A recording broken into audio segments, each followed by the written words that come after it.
आंकिक प्रश्न 12th chemistry board परीक्षा के लिए जो संभावित इम्पॉर्टेंट प्रश्न हैं उनको देखते हैं आंकिक प्रश्नों में। तो यहाँ पर पहला प्रश्न है NaOH के 4.0 ग्राम प्रति लीटर सांद्रता वाले विलयन की मोलरता ज्ञात कीजिए। तो यहाँ पर मोलरता के लिए हम विलेय का भार देख लेंगे और विलेय का ग्राम अणुभार देख लेते हैं, क्योंकि यहाँ पर 1 लीटर तो दिया ही है प्रति लीटर सांद्रता। तो यहाँ पर सीधे सीधे विलेय का भार कितना है, 4 है। और यदि हम इसका आणविक भार निकालें तो हाइड्रोजन के लिए 1 होता है और ये ऑक्सीजन का कितना होता है, 8 होता है। और इसका जो होता है ये 8 8 ये 16 होता है, सॉरी ये 16 होता है। और इसका सोडियम का कितना होता है, 23। इस तरह से इसका आणविक भार इसमें एग्जाम में न दिया रहेगा। NaOH का आणविक भाग 40 होता है। यदि हम इसको भाग करेंगे तो 0.1 m ग्राम मोल प्रति लीटर इसकी जो है मोलरता हो जाएगी। यहाँ अगला प्रश्न है, यदि NaOH की 2 ग्राम मात्रा 250 मिली विलियन में उपस्थित है तो विलियन की नार्मलता ज्ञात करते हैं। तो सबसे पहले NaOH का तुल्यांकी द्रव्यमान 40 ग्राम, ये दिया ना रहेगा, अपने से निकालना है। तो मैं फिर से बता दूं, हाइड्रोजन का जो द्रव्यमान होता है 1 होता है, ऑक्सीजन का 16 होता है और जो सोडियम का होता है वो 23 होता है। ये सब कुछ मिलाएंगे तो कितना हो जाएगा, 40 ग्राम। विलेय का द्रव्यमान कितना दिया है, 2 ग्राम। और विलियन का आयतन कितना दिया है, 250 ml। अब नार्मलता का सूत्र होता है विलेय का द्रव्यमान गुणे 1000 विलेय का तुल्यांकी द्रव्यमान गुणे विलियन का आयतन ml में। तो चलिए यही सूत्र लगाते हैं। तो विलेय का द्रव्यमान कितना हो गया, 2, 1000 है, ये 1000 लिख दिए। विलेय का तुल्यांकी द्रव्यमान कितना हुआ, 40 और विलियन का आयतन हुआ 250। यदि हम इसको हल करेंगे, ये शून्य शून्य काट देना है और ये सब सारा कुछ हल करेंगे तो 0.2 आएगा। ये नॉर्मलता है इसलिए यहाँ पर n लिख देंगे। तो इसका आप खुद से गणित लगा करके हल करके देखिएगा कापी में। आपको इन प्रश्नों से तरीका भी समझना है। यदि यहाँ पर कुछ मान बदल दिया जाता है तो ये सूत्र का प्रयोग करके आप इसी तरह से नॉर्मलता, मोललता, फार्मलता ये सारा कुछ निकाल सकते हैं। बस आपको फार्मूले और तरीका याद रहना चाहिए। अब देखिए यहाँ पर हम एक प्रश्न करते हैं मोल प्रभाज का। बेंजीन विलियन में 30% द्रव्यमान की दृष्टि से कार्बन टेट्राक्लोराइड है, तब बेंजीन का मोल प्रभाज हमको ज्ञात करना है। तो यहाँ पर देखिए, जो यहाँ पर विलायक का मतलब बेंजीन का जो द्रव्यमान दिया है वो कितना दिया है, 30 ग्राम। और यहाँ पर जो बेंजीन का आणविक द्रव्यमान होता है तो ये C6 होता है और H6 होता है। तो यहाँ पर एक कार्बन में 12 द्रव्यमान होता है तो ये 12 छंग 72 हो गया। और यहाँ पर 6 हाइड्रोजन के हो गए तो 78 ग्राम। इस तरह से आपको ये निकालना पड़ेगा। तो ये बेंजीन का आणविक द्रव्यमान हो गया। अब यहाँ पर यदि हम इसको 30 ग्राम माने हैं, प्रतिशत में दिया है, तो WB का मान कितना होगा, 70 ग्राम। तो ये आपको अपने से अंदाज ले लेना है कि यदि ये 30 ग्राम है तो यहाँ पर जो ये इसमें कार्बन टेट्राक्लोराइड है वो कितना ग्राम होगा, 70 ग्राम होगा। अब अगला हम कार्बन टेट्राक्लोराइड का ये CCl4 का जब हम यहाँ पर निकालेंगे द्रव्यमान, तो कार्बन का तो होता है मान लीजिए यहाँ पर 12 और इसके बाद यहाँ क्लोरीन का है तो ये 35.5 होता है। और इसमें हम 4 क्लोरीन है तो 4 का गुणा करेंगे। इस तरह से इसका मान 154 ग्राम हो गया। तो इस तरह से हमको ये मान निकालना है। अब इसमें हम मोलों की संख्या निकालते हैं। तो Na बराबर हो जाएगा, तो इसका एक मिनट यहाँ पर फिर से देख लेते हैं। Na जब निकालेंगे तो WA/Ma, तो WA का मान ये हो गया 30 और इसका मान हो गया 78। हल करेंगे 0.38 हो गया।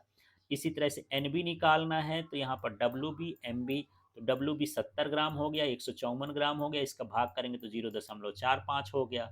अब हमको यदि इसका निकालना है बेंजीन का मोल प्रभाज, तो Na/Na+NB, इसके मोलों की संख्या, बेंजीन के मोलों की संख्या और कुल मोलों की संख्या। तो बेंजीन के मोलों की संख्या 38 हो गई, कुल मोलों की संख्या दोनों को जोड़ देंगे, इसको जोड़ करके भाग करेंगे तो 0.46 आ जाएगा। अब हमको यहाँ पर विलायक का मतलब कार्बन टेट्राक्लोराइड का मोल प्रभाज निकालना है। तो एक में से इसका माइनस कर दें तो ये 0.4 आ जाएगा। एक्स का मान यहाँ पर दिया है 0.46, उस मान को रखेंगे तो ये आ जाएगा। इस तरह से हमको मोल प्रभाज ज्ञात करना है। अगला प्रश्न है 0.02 मोल प्रति लीटर केसीएल विलियन की 298 केल्विन पर विशिष्ट चालकता 2.48 गुणे 10 की घात -2 ओम इनवर्स सेंटीमीटर इनवर्स हो तो मोलर चालकता की गणना कीजिए। तो देखिए यहाँ पर ये जो विशिष्ट चालकता है उसको हम के से दर्शाते हैं, कप्पा से, तो ये कप्पा का मान में लिख दिया और वहाँ पर जो उसका सांद्रण दिया है उसको मैं सीएम लिख दिया। अब यहाँ पर जो मोलर चालकता है वो इस तरह का सूत्र होता है, लेमडा एम इक्वल टू के कप्पा इंटू वी। तो कप्पा की जगह हम कप्पा लिख दिए 100 और वी यहाँ आयतन नहीं दिया है तो हम इसको ऐसा लिख देंगे 1000 बटे सी एम, यहाँ सांद्रण लिख दिए हैं। अब यहाँ पर ये जो कप्पा का मान है ये वाला है तो ये पूरा के का मान रख दिए, कप्पा का यहाँ पर 1000 रख दिए और यहाँ पर सी एम इसका मान दिया है तो इसका मान रख दिए।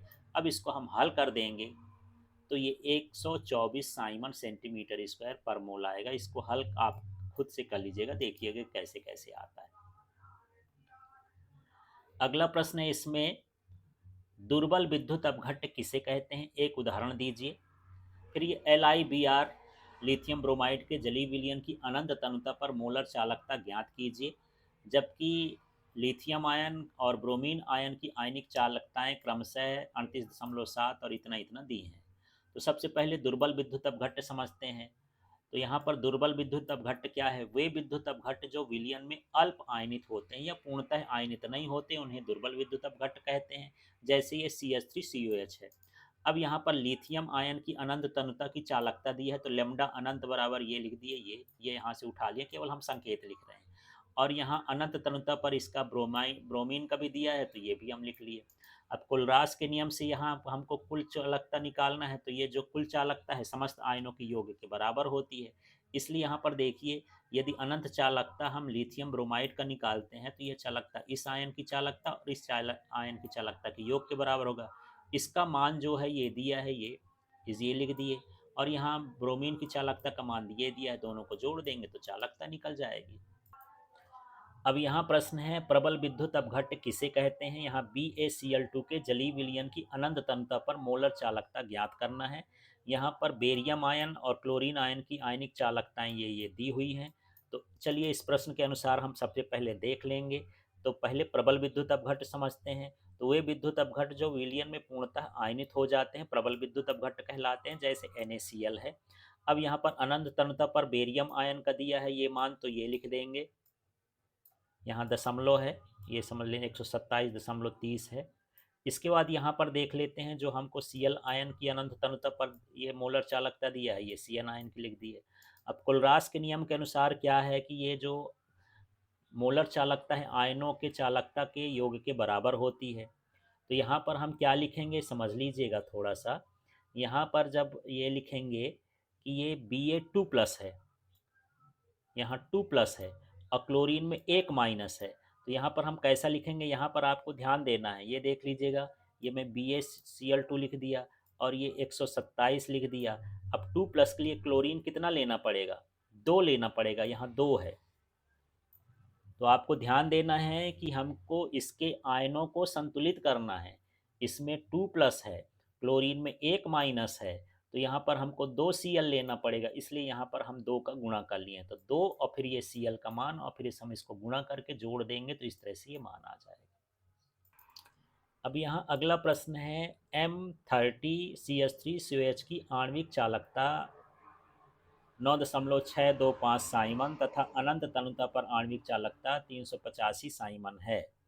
M30CH3COH के वियोजन की मात्रा ज्ञात करना है। तो यहाँ पर देखिए वियोजन की मात्रा अल्फा बराबर होता है अनंत तनुता पर आणविक चालकता, ये किसी तनिता पर आणविक चालकता और अनंत तनुता पर आणविक चालकता। तो हम ये मोलर चालकता लेमडा ऊपर C लिख दिए हैं, मतलब ये सांद्रण पर मोलर चालकता है और ये अनंत पर है। तो ये सूत्र है, बड़ा सिंपल सा है। तो यहाँ पर सांद्रण पर कितना दिया है 9.625 तो ये लिख दिए हैं और यहाँ पर आणविक चालकता 385 है तो ये लिख दिए हैं। इन दोनों का भाग कर देंगे तो 0.025 ये वियोजन स्थिरांक हो जाएगा। यदि हम इसको प्रतिशत में निकालना चाहते हैं तो 100 का गुणा कर दें तो 2.5%, इस तरह से वियोजन का मान आ जाएगा।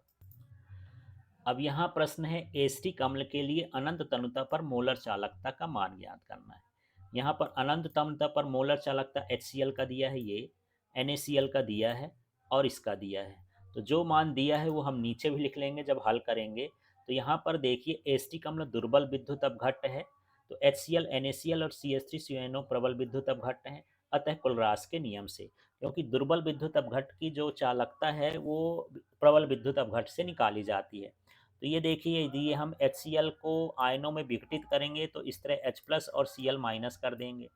NaCl का करेंगे तो Na प्लस और Cl माइनस कर देंगे।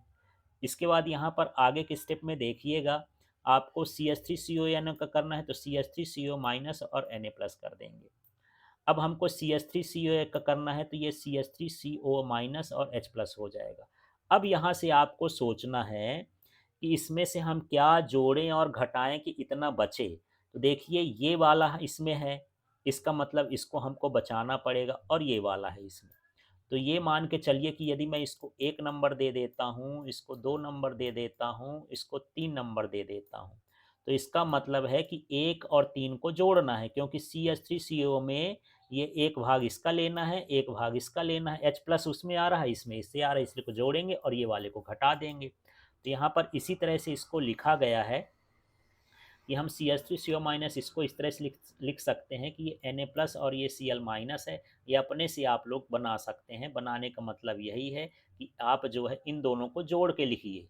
एक नंबर इसको और इसको साथ में जोड़ दीजिए, पूरा का पूरा इसको उतार दीजिए, प्लस करके इसको उतार दीजिए और माइनस करके इसको उतार दीजिए। तो इस तरह से यहाँ पर हम लिखेंगे। तो यहाँ पर देखिए NaCl हालांकि बीच में लिख दिए हैं तो कोई दिक्कत नहीं, इसको कहीं भी लिख सकते हैं, प्लस माइनस जहाँ भी लिखना हो। ये 91 प्लस 426 और इसमें ये घटाएंगे तो 391 आएगा। इस तरह से आपको इसको हल करके देख लेना है। अगला प्रश्न देखिए, 298 केल्विन पर 0.2 एम KCl विलियन की चालकता इतनी है, तो इसकी मोलर चालकता ज्ञात कर दीजिए। तो ये सांद्रण दिया हुआ है, ये कप्पा का मान दिया हो गया। मोलर चालकता ए बराबर के इंटू वी होता है, लेकिन वी का मान यदि नहीं दिया है तो 1000/m कर लेंगे मोलर चालकता। अब इसमें के का मान, ये कप्पा का मान ये रख दिए हैं, 1000 लिख दिए, एम का मान ये दिया है 0.2, हल कर देंगे तो 124 इस तरह से आ जाएगा। अब यहाँ अगला प्रश्न देख लेते हैं। एक प्रथम कोटि की अभिक्रिया 40 मिनट में 90% पूर्ण हो जाती है, तो इस अभिक्रिया का अर्धायु काल कितना होगा। तो यहाँ पर देख लेते हैं कैसे कैसे हैं कि माना अभिकारक की सांद्रता कितनी हो गई 100 और टाइम कितना हुआ 40।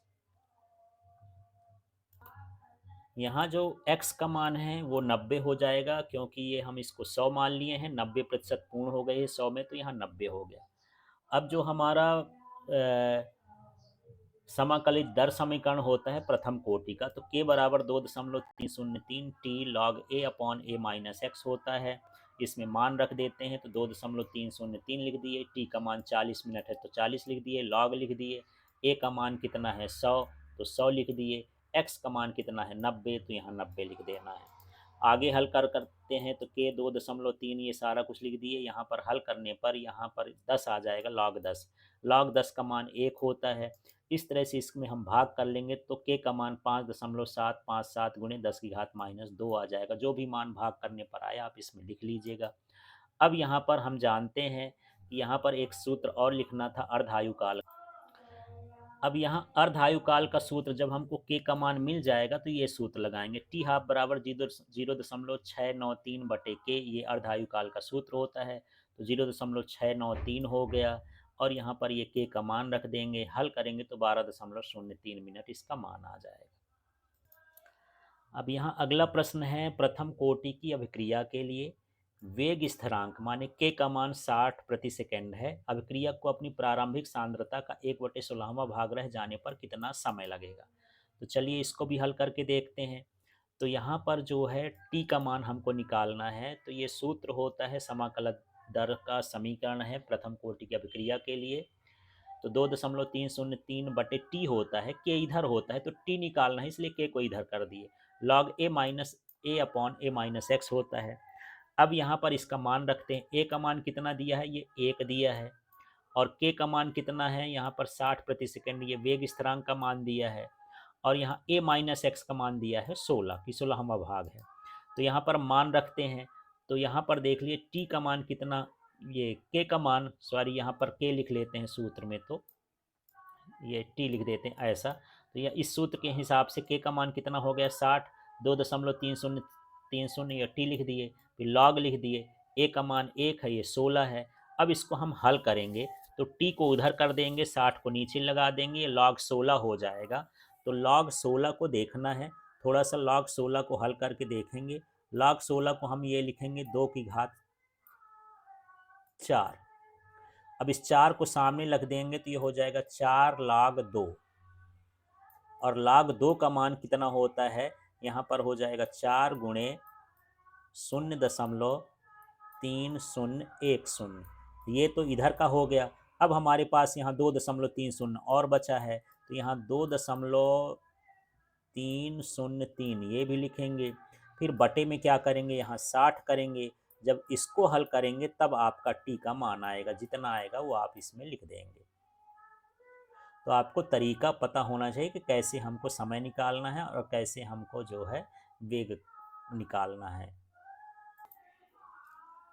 अगला प्रश्न है यहाँ पर 120 ग्राम NaOH को 2 लीटर विलियन में विलेय किया जाता है, तो विलियन की मोलरता ज्ञात कीजिए। तो यहाँ पर NaOH का जो द्रव्यमान दिया है वो कितना दिया है 120, और इसका जो अणुभार होता है वो इसमें न दिया रहेगा, ये है 40। विलियन का जो दिया है आयतन वो है 2 लीटर। अब विलियन की मोलरता का सूत्र होता है NaOH का द्रव्यमान और यहाँ पर अणुभार और यहाँ पर विलियन का आयतन। तो इसका द्रव्यमान कितना हो गया 120, और यहाँ पर हो गया ये अणुभार कितना 40, और विलियन का आयतन दिया है 2 लीटर। ये लीटर में दिया है इसलिए नहीं, लीटर में दिया होता ml में दिया होता तो यहाँ पर 1000 और करना पड़ता, तो इस तरह से 1.5 आएगा, और इसको आप करके देखिएगा एक बार। फिर यहाँ प्रश्न है, यदि 6 ग्राम यूरिया को 72 ग्राम जल में विलेय किया जाता है तो यूरिया का मोल प्रभाज कितना होगा। तो यहाँ पर यूरिया के मोलों की संख्या जब हम निकालेंगे तो यूरिया का द्रव्यमान कितना हो गया 6, और जो यूरिया का अणुभार होता है 60, तो ये इसके मोलों की संख्या जो हो गई 0.1 हो गई। इसके बाद यहाँ जल के मोलों की संख्या निकालते हैं, तो जल हमारा कितना दिया है 72 ग्राम, तो यहाँ 72 लिख दिए। जल का अणुभार 18 होता है, तो ये कितना हुआ 4। अब यूरिया का मोल प्रभाज निकालना है, तो N1 upon N1 plus N2, मतलब यहाँ पर यूरिया का मोलों की संख्या और कुल मोलों की संख्या। तो यूरिया की मोलों की संख्या 0.1 है, कुल मोलों की संख्या इतनी है, भाग करेंगे तो 0.02 इसका मोल प्रभाज आ जाएगा। अब अगला प्रश्न है, यहाँ पर देखते हैं इसको, यदि 22 ग्राम बेंजीन में 122 ग्राम कार्बन टेट्राक्लोराइड घुली हो तो बेंजीन एवं कार्बन टेट्राक्लोराइड के द्रव्यमान प्रतिशत की गणना करना है। तो बेंजीन का द्रव्यमान कितना हो गया 22 ग्राम, कार्बन टेट्राक्लोराइड का हो गया 122 ग्राम, विलियन का कुल द्रव्यमान कितना हो गया 144। अब बेंजीन का प्रतिशत निकालना है, तो बेंजीन का द्रव्यमान बटे विलियन का द्रव्यमान और गुणे 100 है। तो बेंजीन का द्रव्यमान 42 और विलियन का द्रव्यमान कितना हो गया 144 गुणे 100%, इसका निकालेंगे तो 15.28% हो जाएगा। इसी तरह से कार्बन टेट्राक्लोराइड का द्रव्यमान बटे विलियन का द्रव्यमान, तो कार्बन टेट्राक्लोराइड का 100% हो गया, ये गुणे 100% हो गया, तो ये 122 है कार्बन टेट्राक्लोराइड का, और पूरे विलियन के 144 है, इसको भाग करेंगे तो 84.72% आ जाएगा। फिर यहाँ पर प्रश्न है, 1000 मिली सुक्रोज विलियन में 68.4 ग्राम सुक्रोज है, 293 केल्विन ताप पर परासरण दाब की गणना करना है। विलियन का स्थिरांक जो है 0.082 लीटर दिया है, वायुमंडलीय के इनवर्स मोल इनवर्स। तो चलिए इसमें देख लेते हैं क्या क्या दिया है। तो यहाँ पर विलेय का द्रव्यमान कितना दिया है 68.4, ये लिख लिए। फिर विलियन का स्थिरांक जो है ये C है, इसका मान 0.08 दिया है, स्थिरांक या सांद्रण भी कह सकते हैं। परम ताप दिया है ये 293 केल्विन।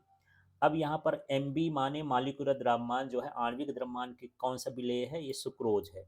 सुक्रोज का यदि आणविक द्रव्यमान निकालेंगे तो ये कार्बन 12 है, तो एक कार्बन का 12 होता है, तो 12 बार हम 144 हो गया। फिर 144 में 22 जोड़ेंगे, फिर एक ऑक्सीजन का 16 होता है, तो एक ये 11 और 16 का गुणा करेंगे, ये सारा हम जोड़ देंगे तो ये 342 आएगा। विलियन हमको 1 लीटर दिया है, इसमें देखना पड़ेगा विलियन कितना दिया है। यहाँ पर 1000 मिलीलीटर दिया है, 1000 मिलीलीटर को हम क्या लिख सकते हैं 1 लीटर। ये मान तो दिया वाला हो गया। अब इसमें हमको परासरण दाब निकालना है, तो परासरण दाब के लिए सूत्र है WBCT upon MB into V। ये MB का मतलब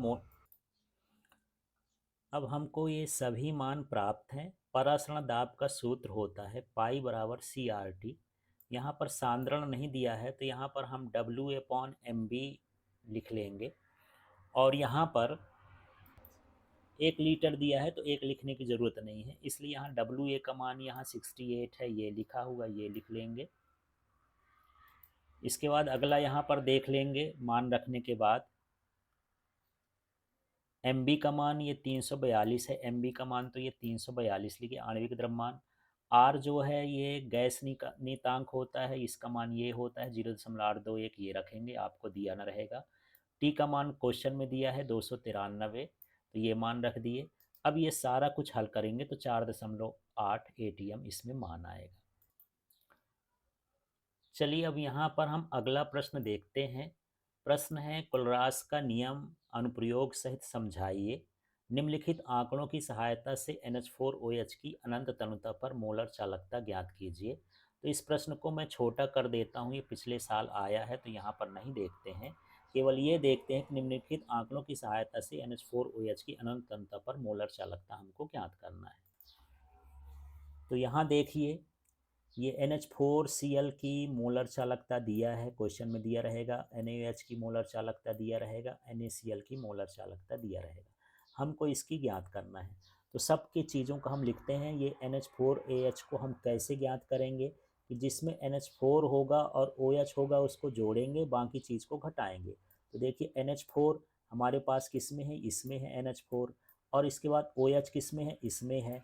इन दोनों को जोड़ देना है और इसको घटा देना है। बस यही करें कि NH4Cl और NaH को हम जोड़ दिए और इसको क्या करेंगे, घटा देंगे। फिर इसके आयनों में तोड़ देते हैं तो NH4 का ये प्लस और Cl माइनस अलग कर दिए, NaOH का प्लस Cl माइनस अलग कर दिए, NaOH Cl, ये सब का हमको आयनों में तोड़ देना है। तोड़ने के बाद अब काम करेंगे, हम इनका मान रख देते हैं। तो यहाँ पर देखिए NH4H को हम जोड़े थे तो इसका मान 129 रख दिए, इसका 248 है 248 लिख दिए, इसको घटाना था तो इसको घटा दिए। इस तरह से यहाँ पर 251 साइमन प्रति सेंटीमीटर स्क्वायर पर मोल, इस तरह से यहाँ पर इसका मान आ जाएगा। तो इस तरह से आपको न्यूमेरिकल देख लेना है। इसके अलावा भी आप न्यूमेरिकल देख सकते हो।